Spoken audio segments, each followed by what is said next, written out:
이사장님, 잠깐 시간 되세요? 네, 아주머니. 무슨 일이시죠? 다름이 아니라 제가 긴히 드릴 말씀이 있어서요. 네? 아주머니께서 저한테 긴히하실 말씀이라니. 그게 뭔가요? 오늘 낮에 집에서 있었던 일을 이사장님께 꼭 말씀드려야 할 것 같아서요. 오늘 저는 우연히 원장님과 며느님의 대화를 듣게 되었어요. 그런데 그 내용이 너무 충격적이어서 이사장님께 말씀드리지 않을 수가 없었어요. 뭐라고요? 둘이 무슨 얘기를 했는데요? 오늘 낮에 일을 마무리하고 별채에 갔다가 제가 핸드폰을 두고 간 것 같아서 다시 돌아왔거든요. 그런데 며느님이 한 원장님 서재에 들어가시는 거예요. 사실 진작 말씀드릴까 고민했었는데 다들 출근하시면 며느님께서 자꾸 원장님 서재나 이사장님 서재에 들락거리시는 것 같아서 좀 신경 쓰였거든요. 그래서 한 원장님 서재에서 도대체 뭘 하려는 건지 문밖 커튼에 숨어서 살짝 봤는데 책상 서랍을 막 뒤지시더라고요. 그러더니 무언가 종이 한 장을 발견하고 엄청 놀랐는데 그때 한 원장님이 갑자기 들어오셔서 며느님이 본인 서랍을 뒤졌다는 걸 알게 되셨어요. 그리고 그 뒤에 두 분의 대화가 너무 충격적이었는데 둘이 무슨 얘기를 했길래요? 이사장님 놀라지 마세요. 한 원장님이 이사장님과 어떤 분의 유전자 검사를 하신 것 같았어요. 며느님이 찾은 그 종이가 유전자 검사 결과지인 것 같았고요. 뭐라고요? 대체 나랑 누구를? 설마? 이름을 정확히 듣지는 못했는데 최 선생이라고 하시는 것 같았어요. 며느님도 그분이 누군지 아시는 눈치였고요. 원장님은 며느님에게 이 사실을 절대 이사장님이 아시면 안 된다고 했어요. 제가 깜짝 놀랐던 건 그 다음이었어요. 며느님이 원장님께 협박 아닌 협박을 하더라고요. 그 사실을 비밀에 붙이는 대신 중요한 순간에 본인을 한 번은 꼭 도와달라고요. 만약 그 약속을 지키지 않는다면 오늘 본 내용을 이사장님께 말씀드리겠다고 했어요. 아니, 어떻게 이런 일이. 그러니까 한 원장이 저랑 최 선생의 유전자 검사를 했고 그 결과를 숨기려고 했다는 거죠? 그렇다는 건 설마 최 선생이 현우가 맞다는 건가요? 제가 들은 바로는 그런 것 같았어요. 대체 한 원장님이 아드님을 찾으셨으면서 그 사실을 왜 이사장님께 숨기려 하시는 건지 도무지 이해가 안 가는데 두 분 말씀하시는 걸 들었을 땐 최 선생이라는 분이 이사장님 아드님이 맞는 것 같았어요. 그걸 한 원장도 며느리도 알고 있으면서 지금까지 저한테 얘기하지 않고 있다는 거죠? 두 사람 원래도 둘이 저 몰래 저렇게 얘기하고 그랬나요? 그건 잘 모르겠어요. 제가 본 건 오늘이 처음이거든요. 그런데 이사장님, 두 분이 그 다음에 얘기하신 내용이 더 충격적이었어요. 무슨 얘기를 했는데요? 한 원장님도 며느님도 이사장님께서 아드님을 거의 찾았다는 걸 알고 계신 것 같았어요. 그래서 이렇게 가만히 있다간 이사장님께서 최 선생이라는 분이 아드님이라는 걸 알게 되는 건 시간 문제라며 이사장님을 저를 뭐요? 이사장님을 정신병원에 보내야겠다고 하셨어요. 이사장님은 정신과 상담을 받으신 지도 오래되었으니 가족들이 나서면 강제로 입원시키는 것도 어려운 일이 아니라면서 말이죠. 제가 봤을 땐 두 분이 당장이라도 이사장님을 정신병원에 보내버리시려는 것 같았어요. 빨리 대비하시는 게 좋을 것 같아요. 어떻게 나를 정신병원에 보낼 생각까지 할 수가 있죠? 한 원장은 그렇다 쳐도 며느리까지 거들던가요? 네, 이사장님. 며느님이 오히려 빨리 서둘러야 된다고까지 하시던걸요. 이제 와서 드리는 말씀이지만 사실 며느님이 좀 우리 며느리가 왜요? 말씀드리는 김에 다 말씀드리자면 사실 며느님이 이사장님이나 원장님이 계실 때랑 안 계실 때랑 너무 다르셔요. 아까 말씀드렸듯이 원장님이나 이사장님 방에도 몰래 불쑥불쑥 들어갔다가 한참 뒤에 나오기도 하고 그리고 그동안 며느님이 직접 아침밥을 차리신 줄 아실 텐데 저한테 새벽에 준비해 놓으라고 시키시고는 본인이 차린 것처럼 하시는 걸 보고 좀 충격을 받았어요. 절 대하는 태도도 둘만 있을 땐 너무 하대하셔서 상처받기도 했고요. 그런데 또 이사장님 앞에선 안 그러시니 제가 당황스러웠던 적이 사실 한두 번이 아니에요. 그게 정말인가요? 아주머니, 제가 그동안 아들 찾는다고 집안일에 신경을 좀 못 썼네요. 죄송해요. 앞으로는 이런 일 있으시면 저한테 다 얘기해주세요. 알겠습니다, 이사장님. 김마리는 가정부로부터 충격적인 이야기를 듣고 쓰러질 것만 같았어요. 정신을 애써 다잡고 한진태의 서재로 갔죠. 당신이 정말 나랑 최 선생 유전자 검사했어요? 여보, 그게 무슨 소리예요? 유전자 검사라니.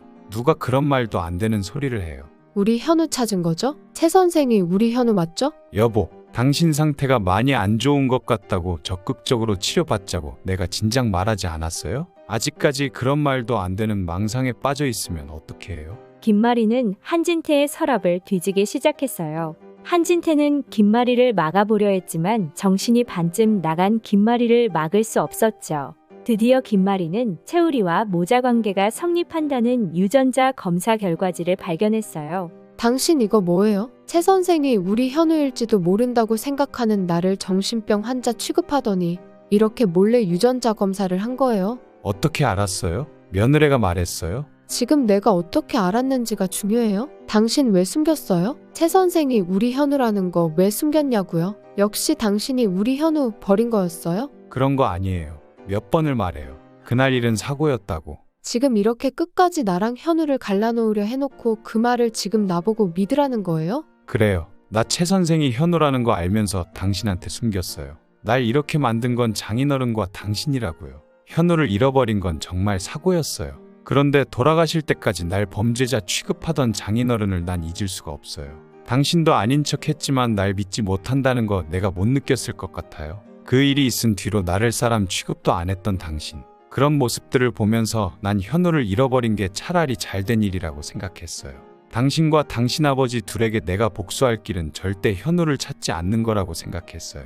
아무리 그래도 어떻게 천륜을 끊어놓을 수가 있어요? 내가 당신한테 뭘 그리 잘못했다고 멀쩡히 살아있는 내 아들 현우를 못 찾게 해요? 당신이 남의 자식 키우는 마음을 알긴 알아요? 당신이 그 남자, 당신 첫사랑 아직까지 잊지 못한다는 거 내가 모를 줄 알았어요? 그런데 그 사람을 빼다박듯 닮은 현우를 내가 어떻게 평생 보면서 살 수 있겠냐고요. 뭐라고요? 그랬으면 나랑 결혼하지 말았어야죠. 현우가 있다는 거 알면서도 나랑 결혼하겠다고 했잖아요. 당신은 그저 해들병원이 욕심났던 거죠? 그것도 모르고 난 처음엔 당신이 내 아들까지 품어줄 정도로 날 사랑하는 줄 알았어요. 당신의 그 더러운 욕망 때문에 난 지난 30년을 고통 속에 살아야 했어요. 나 당신 절대 용서 못해요. 한진태의 방에서 나온 김마리는 유전자 검사 결과지를 들고 마당집으로 향했어요. 마침 마당집에는 모두 모여 있었죠. 현우야, 엄마 왔어. 내 아들 현우야. 이렇게 가까이에 있는 줄도 모르고 이제서야 찾아서 정말 미안해. 이사장님 지금 무슨 소리 하시는 거예요?